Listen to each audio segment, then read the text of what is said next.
নমস্কার বন্ধুরা, মধুশ্রী ফ্যাশনে আপনাদের সকলকে স্বাগত জানাই। আজ আমি আপনাদের সামনে একটি পা ভাতার সুন্দর ডিজাইন তোমাদের সঙ্গে শেয়ার করব।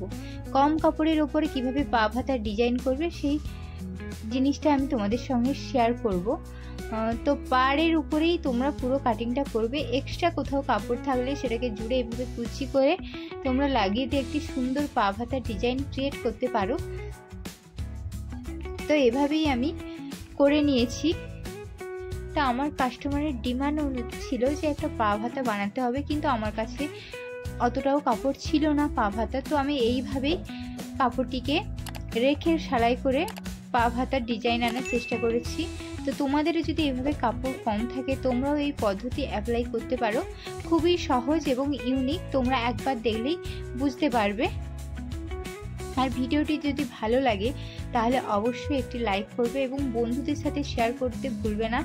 যারা তোমাদের মতো নতুন টেলারিং শিখছে বা সেলাই শিখছে তাদেরকে অবশ্যই তোমরা শেয়ার করবে, যাতে তারা খুব কম কাপড়েই তাদের ইচ্ছে মতো পা ভাতার ডিজাইন ক্রিয়েট করতে পারে। তো এইভাবে আমি শেপ দিয়ে আমি এখানে ভুল করে কেটে নিয়েছিলাম, তো কাটবে না। তোমরা প্রথমে সেলাই করে নেবে, মার্কিংয়ের দাগ অনুযায়ী সেলাই করে নেবে, তারপরে তোমরা এক্সট্রা কাপড়গুলোকে কেটে নেবে। কেটে নিয়ে আর আমি সেলাই করার সময় ফলসের সঙ্গে ওই জায়গাটায় সেলাই করিনি, ওই জায়গাটায় আমি এরপর কেটে নেওয়ার পর কাপড়টিকে সামনের দিকে রেখে আমি সেলাইটা করে নেব। এখানে একটা ওই টিক্সটা তোমাদের খাটাতে হবে।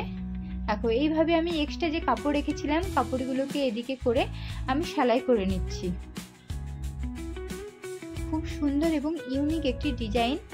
আশা করি ডিজাইনটি তোমাদের সকলের খুব ভালো লাগবে। আর এরকম নিত্য নতুন ডিজাইন দেখতে হলে অবশ্যই আমার চ্যানেলটিকে তোমরা সাবস্ক্রাইব করে আমার পাশে থাকবে।